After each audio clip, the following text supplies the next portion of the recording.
Coming up on the show this week, we talk milestones, All-Australians, our road to the prelim, and our clash against Geelong this Saturday. G'day Inside 50 fans, welcome to another week of the show. It's preliminary final week. We are still here. There is yet another chapter in this fairy tale story. Reece Anderton, I don't want to spend this much time with you, but we are now forced to. Give me some stats on the game. Mate, I've got two for you. Two you'll enjoy. Come on. West Coast, very good record on preliminary finals. Yeah? 5 of 6 we are, only losing the one in 1990. What else you got? Second one, never lost to Geelong in a final. Ever? No final? Never, ever. Unbelievable. I'll leave you that one, just ponder that. Always count on you with the stats. It's a big show. Let's get straight into it, people. Alright, not only are we smack bang in the middle of a prelim final, but we've also got a milestone happening this week. It's Mark Lecca's 100th game. What a legend. We're wishing him all the best. Yes, all the best, Lecca, and obviously All-Australian last year. So let's touch on this year's All-Australian team. We spoke about it last week, but Darren Glass and Dean Cox, they got All-Australian Guernseys again, so no surprise there, they've had fantastic seasons. Now their third and fifth selection in their career, so an outstanding achievement. Commiseration to the other boys that missed out, JK and Embley. Embers, yeah, but look, very tough team to crack, as Mark Lecca would know from 2009. So. Well said. Also, it's been a great road to get where we are. It's been a tremendous season, but the final series has been outstanding to watch. It's a journey, isn't it? Yeah, it is, and we wanted to take you through that journey as best we could. Enjoy this. He kicks it as long as humanly possible, setting himself is Lynch. And there's the siren. What a magnificent final. The Blues so brave, but it's not going to be enough tonight. The Eagles are through to the preliminary final to take on the Cats. And then the crowd was just going absolute berserk. Oh, it was fantastic to be part of it. Coming back to Subiaco, there was always that feeling that we were never going to lose the game on the weekend, even though it got so close. Relief sums it up the best. We didn't know how much time was left on the clock, and got into the late 30-minute mark, and we're wondering, and they were kicking a few goals towards the end. So yeah, relief, but also excitement that we get to play in a prelim.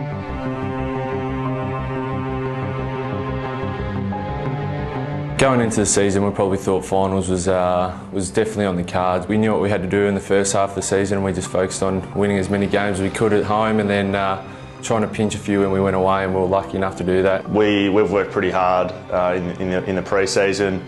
Weren't happy with last year. The West Coast Eagles will win their first ever wooden spoon. We probably felt like we weren't the worst team in the comp, but results showed us that way, and gave us a lot of drive going into the pre-season. Branded the team that gets the wooden spoon in the first Eagles team ever is not something you want your name put next to, but unfortunately that was the case, and we took that on the chin, but also, as you said, used it as a massive driving factor going into this year's pre-season, and I think we've made every post a winner, and we can look at each other in the eye each week and know what's going to happen as a team, and what we're going to give. Yeah, I never thought it was probably possible. The way we finished up last year, like we pushed teams, we almost didn't know how to win, couldn't get over the line, whereas this year started off well, and then seeing what happens now it's just unbelievable, making the finals. Hey, hello and welcome to the MCG. It's the qualifying final between Collingwood and West Coast. Probably most of us, probably the morning of the game, on the bus to the MCG, were the nerves probably set in a bit there. The Collingwood final was my first final, and I think there was 9 of us that were playing our first final game. So I probably played the game in my head somewhere from 100 to 1,000 times. I probably pumped the game up a bit too much in my own head. I think I was going out there thinking it was going to be World War III sort of thing, and as it panned out, it ended up being just like another normal game of footy with the intensity up. And especially when we did the warm-up out in the ground, I think, and that's when we saw how big the crowd was and how big the stadium is. So I think that was probably the point where it really kicked in. He got it out to Lecca from the impossible angle towards goal. Mark Lecca's done it again. As a team, we played really well, improved on the last time we played Collingwood, but as a finals perspective, the intensity was just amazing. Definitely a big increase in tempo. I think probably first 10-15 minutes is really where it's pretty hot in there, and it's pretty hard to get a kick. Playing in front of that many people over at the MCG is one of the only times I've played there in my career, so it's just great fun. Actually, just enjoyed it. It was always going to be a tough ask up against the reigning premiers. So close to winning that game, really. When you think about it, the ball bounces our way a couple of times in the last quarter, and we probably got in front, and you never know what happens then. So you've got to try and give your forwards the best chance possible, and it's just getting it in the middle. And I think Collingwood probably got on top in the middle of the ground, and they gave their forwards the first opportunity at kicking goals and setting themselves up from the forward line. So another page to be written tonight in this remarkable football story. After the Collingwood game, I thought, well, gee, games of footy couldn't get harder than that, surely, and fair enough, it did. Kerr and Kennedy, always well positioned, reading it perfectly. A long way out, a long ball, a very long ball, the answering goal.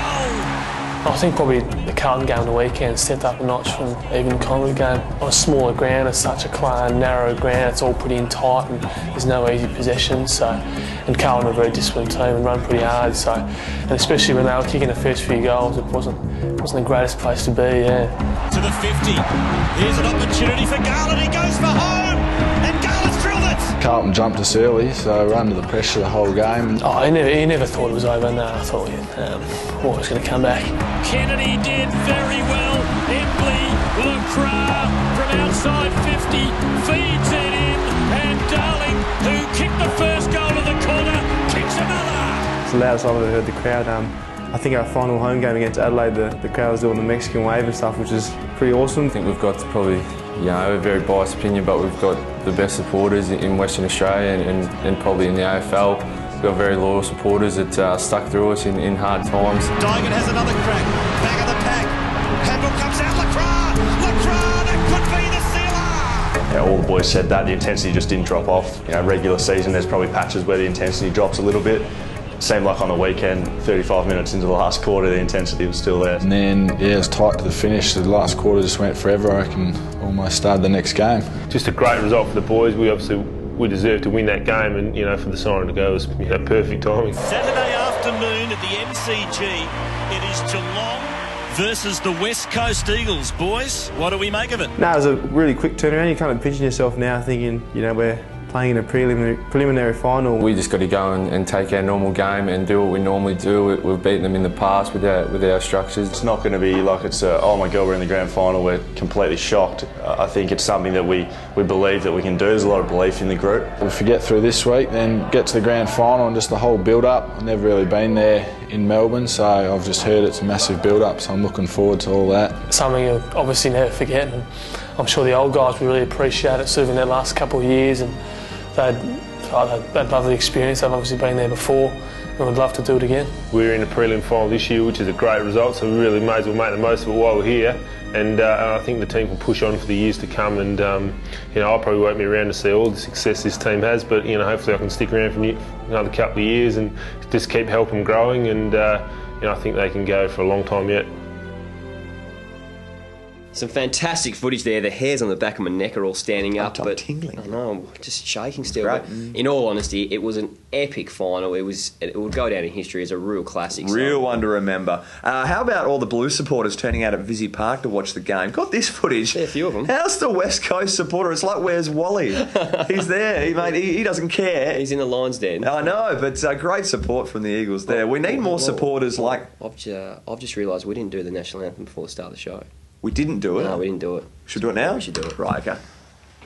We now present the Australian national anthem.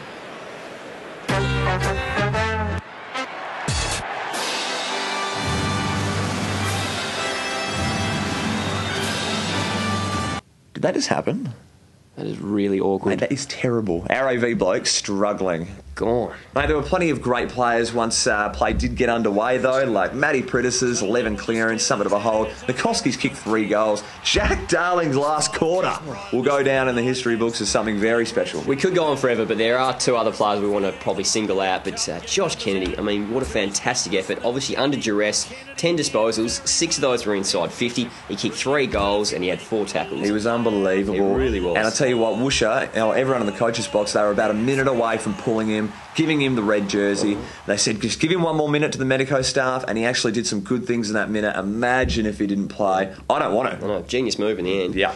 The other bloke, I can't not mention him. It's D. Kerr, 27 possessions, 7 clearances, had a couple of tackles as well. He's all over the place. Just throws his body into the contest like nobody else. Exactly, just total disregard for his own well-being. But we have missed him. We have, and exactly. It reminds me of that Counting Crow song from a few years ago, mate.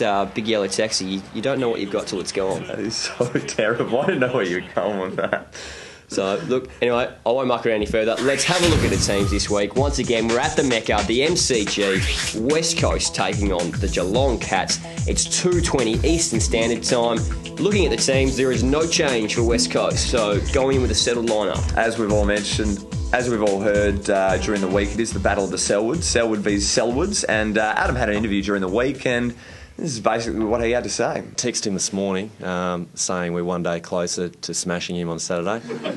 I haven't received one back yet, so whether I just keep sending that every day until Saturday, so there might be only 4 or 5 texts, or he might start a little bit of banter back. That brings to the end of the episode. It's been a big couple of weeks around the club. Let's hope it continues for one more. One more, absolutely. Make sure to fly the flag this weekend. Get your messages of support to the players. They need it. They're in Melbourne. It's foreign terrain. Help them out. If you're not on the swoop, get on the swoop. Thanks for coming inside 50. Kick off the top 3 with Adam Selwood centering one off to Andrew Gaff. There is a loose Dean Cox on the 50. He sees him. The big man eyes the goals off 3 steps. Not many ruckmen can do that. A brilliant goal to put the Eagles ahead. Lecca concentrating very hard with this shot on goal. His kick looks to be going across the face. Josh Kennedy with a good jump. Almost juggles, but Paddy McGinnity. Great soccer skills on the left. Yeah, you are the new super sub. The last play's an absolute cracker. Josh Kennedy's got the ball in the centre of the ground, kicks it inside the square into the open 50, gets the Shane Ward leg spin. It's going to be a goal. No, Chris Marston must be getting paid per goal. He keeps it in, kicks one for himself, but we find out as the umpires converge. It's a goal. Josh Kennedy has booted that from almost the back line, and the crowd love it.